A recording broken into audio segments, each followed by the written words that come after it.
আহ, কি সুন্দর একটা তিমির বাচ্চা। কিন্তু এই তিমির বাচ্চাটা মাঠের মধ্যে কিভাবে এলো? ও হ্যাঁ, এবার বুঝেছি। কাল হয়তো ওই রাত্রে বৃষ্টির মধ্যে খেলতে খেলতে চলে এসেছে। কিন্তু এই গ্রামের লোকজন তো সবাই এই তিমির বাচ্চাকে চিনতে পারবে না, কি না কি মনে করে একে মেরে ফেলবে। কিন্তু আমার একে বাঁচাতে হবে যে করেই হোক। কিন্তু কি করা যায়? এই তো বুদ্ধি পেয়েছি, বাড়ির পাশের পুকুরটাতে এটাকে ছেড়ে দিয়ে আসি।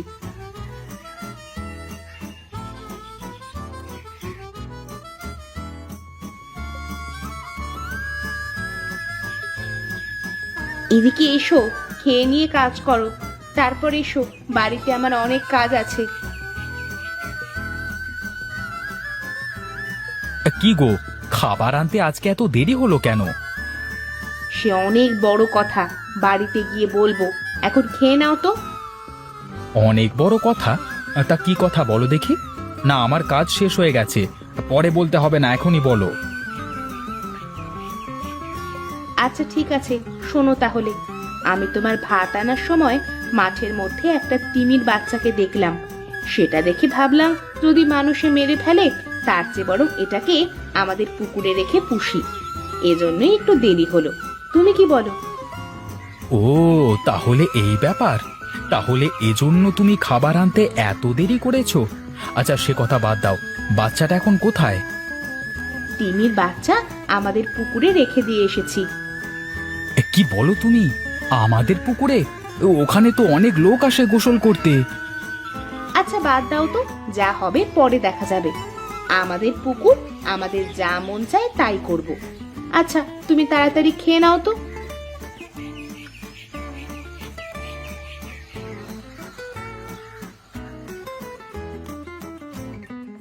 হ্যাঁ হ্যাঁ, আমার খাওয়া শেষ। হ্যাঁ তাহলে চলো তাড়াতাড়ি, ওদিকে আবার কি হয় কে জানে।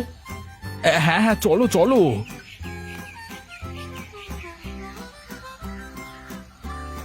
আহা, আজকে থালা বাসন ধুতে দেরি হয়ে গেল। যাই, তাড়াতাড়ি গিয়ে নিতাইদের পুকুর থেকে থালা বাসন ধুয়ে আর গোসলটা করে আসি। ওদের পুকুরে এটা কি দেখা যাচ্ছে? নীল রঙের বিশাল মাছ নাকি? ওমা, এ তো দেখছি ভূত মাছ। না হলে এত বড় মাছ আবার হয় নাকি? বাঁচাও বাঁচাও, কে কোথায় আছো, বাঁচাও! ওই দেখো, নিতাইদার পুকুরের মধ্যে কি রয়েছে। ওই দেখো, কত বড় মাছের ভূত। আরে কানাই, দেখেছিস দেখেছিস? তোকে বলেছিলাম না, এটা কোনো জানোয়ার না, এটা হলো ভূত। হ্যাঁ রে গোপাল, আমরা যে মাঠের মধ্যে মাছটাকে দেখলাম, এ তো সেই মাছটাই। আর এটা এখানে আসলো কিভাবে? নিশ্চয়ই এটা ভূত, না হলে ভয়ঙ্কর কোনো জন্তু জানোয়ার। হ্যাঁ রে, এর কথা বলা যায় না, কখন যে কাকে খেয়ে ফেলবে তা কে জানে। পালাও পালাও, সবাই এখান থেকে পালাও, বাঁচতে চাইলে পালাও।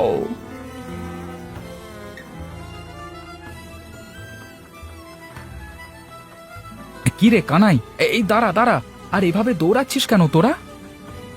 সে কথা বলিস না, তোদের পুকুরের মধ্যে গিয়ে দেখে যা, সে এক বিশাল বড় ভূত নাকি জন্তু জানোয়ার কে জানে কুজোড়া। আগে থেকেই বলছি, যাস না যাস না কিন্তু তোদের পুকুরের পারে। আরে তুই কি পাগল হলি নাকি? দিন দুপুর বেলায় ভূত কোত্থেকে আসবে? হ্যাঁ, আচ্ছা ঠিক আছে, চল গিয়ে দেখে আসি কি জিনিস। ওরে বাবা রে, আমি আর ওদিকে যাচ্ছি না রে বাবা, পারলে তুই যা, না হলে যাস না, ধুর তেরিকা। ও হ্যাঁ, এবার বুঝেছি। আরে ওটা কোনো ভূত বা জন্তু জানোয়ার না, ওটা হলো একটা সাগরের তিমির বাচ্চা। আমাকে পাগল বোঝানো বন্ধ কর, তোদের মন চাইলে তোরা যা, আমাকে জোর করিস না বাবা, যা যা তোরা যা।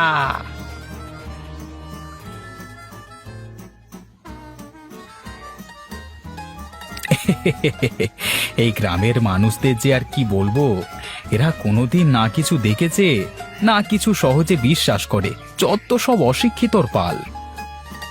দেখো মাছটা কিভাবে পুকুরে খেলা করে বেড়াচ্ছে।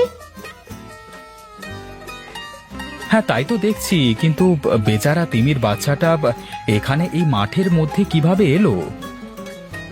আমিও তো তাই ভেবে পাচ্ছি না। কিন্তু যাই হোক, চলো আমরা এই তিমির বাচ্চাটাকে পুষে পালে বড় করি। তুমি কি পাগল হয়ে গেছো গিন্নি? এই তিমির খাবার লাগে কতটুকু তোমার কি কোনো ধারণা আছে? এই গ্রামের মানুষ একদিনে যতটুকু খাবার খায়, এই তিমির একদিনে অতটা খাবার লাগে। তবে এখন একটু ছোট আছে বলে এর তেমন একটা খাবার লাগে না। তাহলে এখন কি করব? একে যেভাবেই হোক আজকে রাতের মধ্যেই সাগরে ছেড়ে দিয়ে আসতে হবে। না হলে গ্রামের মানুষের যা ভাব দেখছি, ওরা না বুঝে কখন যে কি করে ফেলবে বলা যায় না। তুমি একদম ঠিক কথাই বলেছো। ওর বাড়িতে গিয়ে সুখে থাকবে, শুধু শুধু এখানে ওর কষ্ট দিয়ে লাভ নেই। ঠিক আছে, আমি ওকে তাহলে রাত্রে নেওয়ার ব্যবস্থাটা করছি। ঠিক আছে।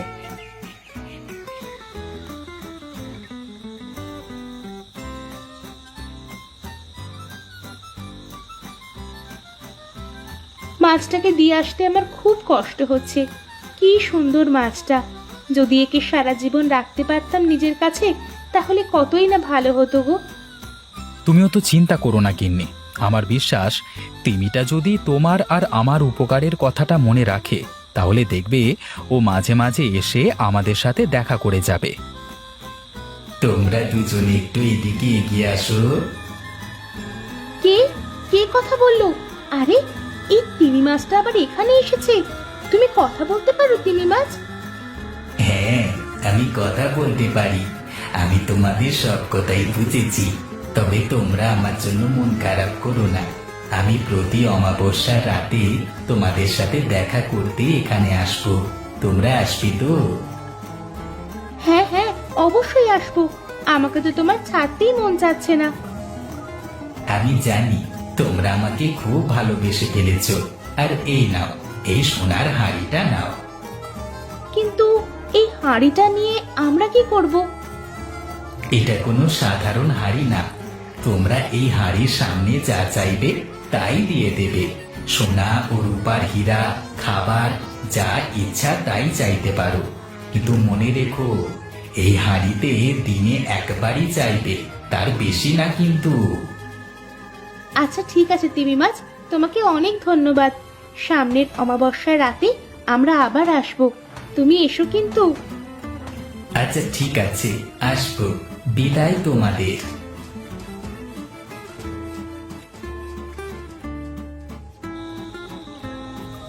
কি গো গিন্নি, তিমি মাছটা যে হাঁড়িটা দিল, ওটা কি সত্যি কাজ করবে? তা তো আমিও জানি না গো, কিন্তু কে জানে, করতেও তো পারে। আচ্ছা ঠিক আছে, তাহলে হাঁড়িটা সামনে রেখে তুমি কিছু চাও তো। কিন্তু কি চাবো তাই তো বলো। আচ্ছা আচ্ছা, আমাদের তো টাকা পয়সার অভাব, সেটা একটু চাও। আচ্ছা ঠিক আছে, চাচ্ছি। হে জাদুর হাঁড়ি, তুমি আমাদের কিছু টাকা দাও তো। ও মা, এ তো দেখছি সত্যি সত্যি হাঁড়িটা কাজ করে। হ্যাঁ, তাই তো দেখছি। ওগো, এবার থেকে তাহলে তো আর আমাদের কোনো অভাবই থাকবে না। আর হ্যাঁ শোনো, প্রতিদিন কিন্তু একবারই এর থেকে চাওয়া যাবে। একবার থেকে দুবার হলেই কিন্তু এটা নষ্ট হয়ে যাবে। হ্যাঁ হ্যাঁ, আমি তো ভালো করেই জানি, বেশি লোভ করব না। দেখো দেখো, কতগুলো টাকা! হ্যাঁ তাই তো দেখছি, এতগুলো টাকা একসাথে তো আমি জীবনেও দেখিনি। যাক, শেষমেশ আমাদের অভাবটা ঘুচলো। হ্যাঁ ঠিকই বলেছো।